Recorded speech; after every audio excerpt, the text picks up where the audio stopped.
Tonight's steel deal, a major contract signed between Arium and a controversial coal mine.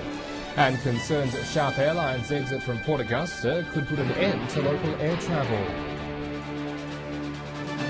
This is Southern Cross News with Tim Hatfield. Good evening, but first tonight, a fatal crash on the road in Whyalla today. A motorcyclist this afternoon dying after their bike hit a Stobie pole, which then collapsed on top of them. Our reporter John Hunt reports from the scene. Police this afternoon are on the scene of a serious crash on the Lincoln Highway on the way into Whyalla. Traffic has been diverted around the scene as the police investigate the circumstances of this tragic crash. Police and emergency services were called to the scene of an accident at around 1:15 today on the Lincoln Highway north of Whyalla near the Maritime Museum and Visitor Centre. It's believed a motorcyclist has collided with a Stobie pole after skidding off the road, with the Stobie pole also being brought down in the incident. Police and emergency services continue to maintain the scene, while SA Power Networks have been called in to ensure the electricity infrastructure poses no threat to those investigating. The Lincoln Highway is a busy road leading into Whyalla, with freight trains going towards Port Lincoln having to use the thoroughfare. The road has been shut for those travelling into Whyalla from the Arium traffic lights about 500 metres from the scene, while those leaving Whyalla have been using the other side of the road at a reduced speed. As of this afternoon, the roads were expected to be closed for a few hours more as major crash investigators were flown in from Adelaide. As always, there will be continued updates from police on when the road will open. John Hunt reporting there. Arium will supply 800 kilometres of rail line to the controversial Adani coal mine in northern Queensland after signing a deal this morning. But the signing sparked a war of words over which major party was backing Whyalla jobs. Smiles everywhere as the government and opposition came together to back the Whyalla Steelworks. It'll supply 800 kilometres of rail line to Adani in a deal worth 54,000 tonnes and $72 million. When the steel mill goes, 1,000 people in one steel shirts in the city of Whyalla, 22,000 people get money. And should give the city great enthusiasm. I think it's springing back now. I think the message has dropped that we have got a future here. The rail will connect the company's controversial Galilee Basin coal mine to a port at Abbott Point in North Queensland. However, the project is yet to receive financing, with Australia's big four banks declining to do business. The CEO, however, says it's a genuine commitment. The rail will start getting manufactured from August this year. And the local mayor is confident that Whyalla will not be left in the lurch. Government has in this project going ahead, so who are we to question this? I think it will go ahead. The pleasantries disappeared as soon as the talking began, with the acting Prime Minister slamming federal Labor for opposing the project, saying they've stopped representing working people. The Labor Party to help labourers, but now they don't. They want to fight the Greens to the last caftan. It led to an angry rebuke from the local Labor state MP. I'm very disappointed. Barnaby's comments were the usual simplistic comments that we've come to expect from Barnaby. John Hunt, Southern Cross News. Regional farmers affected by the $4.5 billion Iron Road mine development have spoken out against the iron ore operation. Farmers on agricultural lands say the mine and its railway project will split their land in half, prompting fears that it'll affect their livelihoods.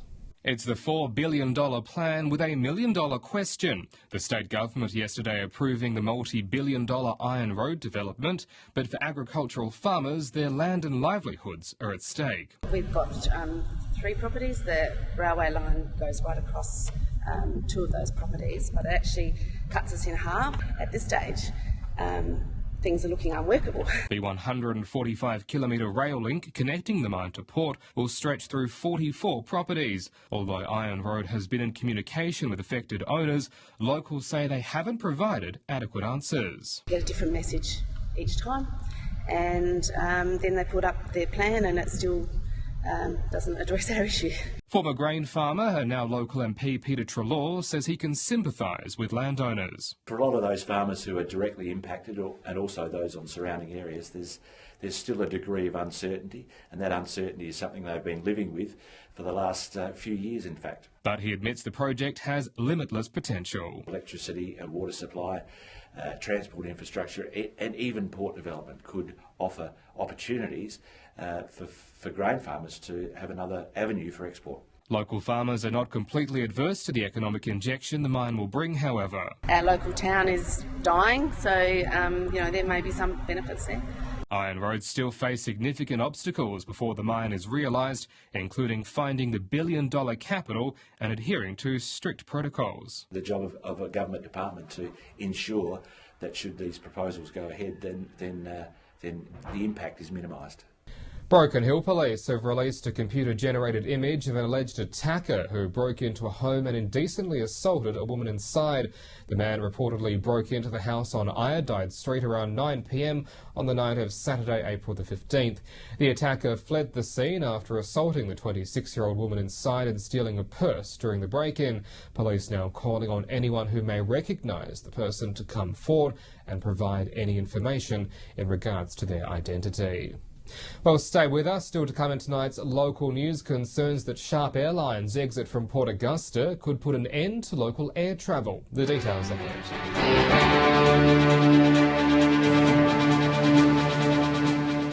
You're back with Southern Cross News. Port Augusta residents wanting to fly to Adelaide will now have to drive to Whyalla after Sharp Airlines announced they're pulling their flights to and from the city.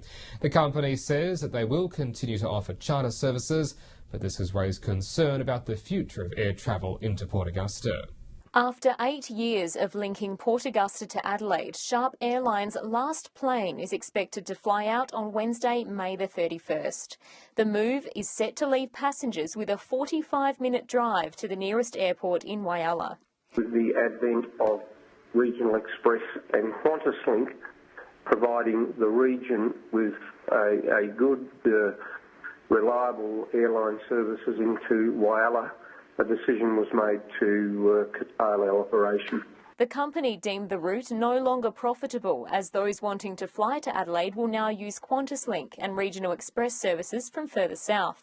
We're not prepared to continue to sustain any operating losses on that route. But questions have been raised about the empty seats, some attributing the drop to the unreliability and inconvenient hours. But that's the issue, and that's the problem. Everyone wants an air service, but very few tend to support it. Sharp Airlines say they'll continue to channel resources into the fly-in, fly-out mining industry and charter services around South Australia, but this leaves a gaping hole for Port Augusta. But Mayor Sam Johnson says there may be something in the pipeline to take its place. We are certainly working with companies. In fact, we've actually had companies approach us a few times in the last couple of years, and particularly since our terminal upgrade, which was completed 2 years ago. We've had some interest from other providers. Amelia Simpson, Southern Cross News. The state opposition says its $40 million pledge to bring more conventions to South Australia will benefit the regions. The Shadow Tourism Minister David Ridgway made the comments as he met with local Whyalla hotel operators yesterday. The plan will see the Adelaide Convention Board expanded to secure events and conferences for the whole of South Australia. Mr Ridgway says cities like Whyalla, Port Augusta, Port Pirie and Port Lincoln have the infrastructure to be successful hosts. He also says there's a legacy benefit for the cities, with most visiting delegates at some point returning for private holidays.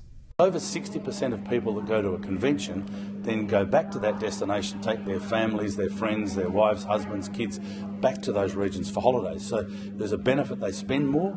The RAA has announced another round of road safety grants this week, which will go towards creating safer roads for the public. 16 community groups from across the state were lucky enough to receive a share of the funding, including the Road Safety Group in Port Pirie. Riding a bike is a common skill, a rite of passage for most children. Learning the road rules comes next, and that will be easier for Port Pirie children thanks to a grant from the RAA. We hope to upgrade our bikes. We've got some bikes here that are three-wheelers that are over 40 years old. We can't get spare parts for them anymore.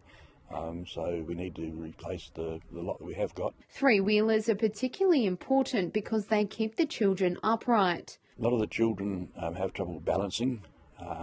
We do have two-wheeler bikes with trainer wheels, but the three-wheelers just gives them that little bit extra as far as balance goes. The RAA rolled out the applications and received a massive response. 120 people applied.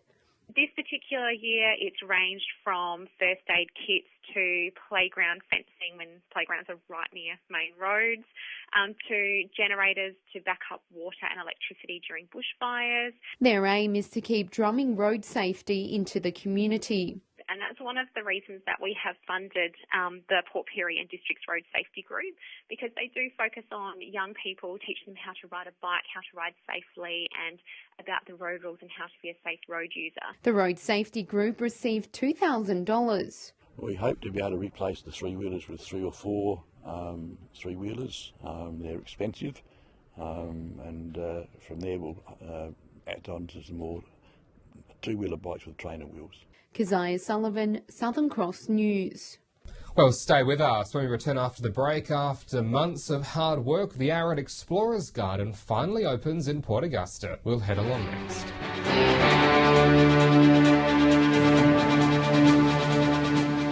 Welcome back. A special celebration commemorating the 130th anniversary of the Broken Hill Health Service will be held this weekend. Locals have been invited to join the celebration in the hospital section of the Sulphide Street Historical Museum. This weekend marks a big milestone for health in the Silver City. On Sunday we celebrate 130 years of continual health service of our hospitals. Sunday will also see the reopening of the Hospital Museum after interior renovations. There's also a new building being unveiled, full of historic equipment from a bygone era. Before the horse-drawn Vic ambulance was used, this was Broken Hill's first ambulance. It was said to be pretty comfortable. Supposedly it was going to be more comfort for the patients to be pushed in that instead of a horse-drawn or a bullock-drawn wagon. I'm not quite sure about that, but anyway, that's what it was. The Hospital Museum was started by a group of retired graduate nurses in 1983. Sadly, only one of the original ladies remain, but she'll be there for the special occasion. Miss Adams says there is a wealth of history in the display. Well, you certainly have an absolute wonderful collection of photographs of the nurses and doctors of years gone by, and you know, they are very, very, very precious. You will also see wonderful, if you can call them wonderful, but they are memorabilia of the iron lung, X-ray machines. The museum complex will open at 10 o'clock and it's free entry for everyone. And the celebration event starts at 1 o'clock. It's huge. There's a mountain of information and memorabilia there, and we're just hoping that people would enjoy coming to see it. Patrick Reinke, Southern Cross News. Well, as part of an effort to encourage children to get outdoors and hands-on with nature, Port Augusta's Arid Lands Botanic Gardens today opened a special section just for kids. The Arid Explorers Garden has been over 18 months in the making, and plenty of people turned out to celebrate the opening. A place for jumping, hiding and building, the Arid Explorers Garden is officially open. And so far, it's been a success. I love that little house we built there. It's all come together after 18 months of planning and building. So it's probably been 12 months of hard work with the volunteers and the staff in growing the plants and getting the design in order, and then also, you know, getting the construction underway. The Australian Arid Lands Botanic Garden has been a major contributor to tourism in Port Augusta, hosting over a third of visitors to the region. And with the new garden, it's even more of an attraction. They can spend a morning, they can spend a day, so that will keep visitors here in Port Augusta even longer, so that benefits the accommodation providers, the food outlets, the supermarkets. The Director of Botanic Gardens in South Australia on hand for the opening. Encouraging children to be out there and understanding nature and appreciating it, valuing it, but also feeling safe in the natural environment as well, I think is really important. She says Botanic Gardens teach children to get outside and learn to care for the environment and also bring people together. But the other reason is for families and friends and children to come together and be in the natural environment, to be able to enjoy plants, the beautiful birds that are in Botanic Gardens. Amelia Simpson, Southern Cross News. Oh, time now to see what's biting if you're planning to hit the waters out in the Gulf over the next couple of days. Here's this week's fishing tips. Welcome another week around the Gulf Fishing Tips in Port Pirie. I'm so excited at the moment. This season break is just doing us the world of good.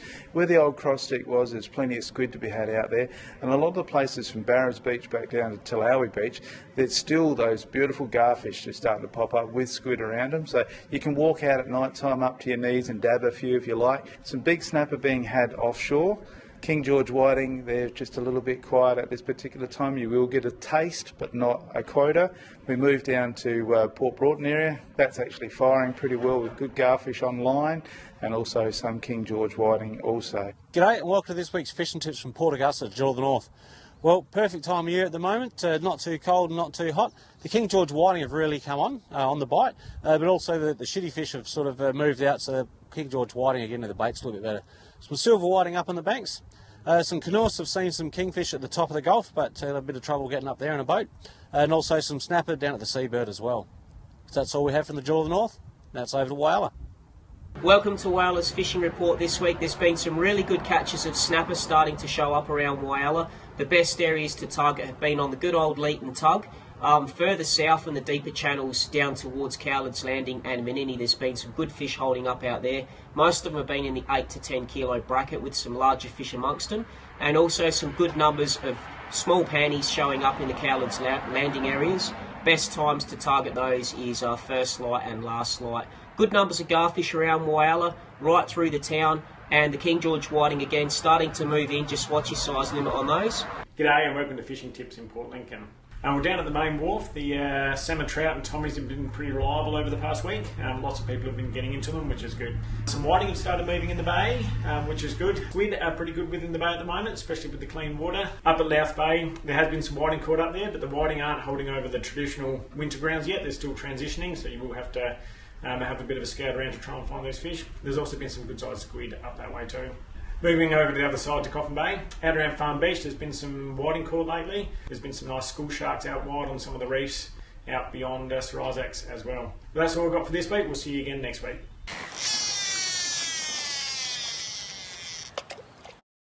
And the weekend's weather is looking pretty decent. We'll have a full check of the forecast coming up next.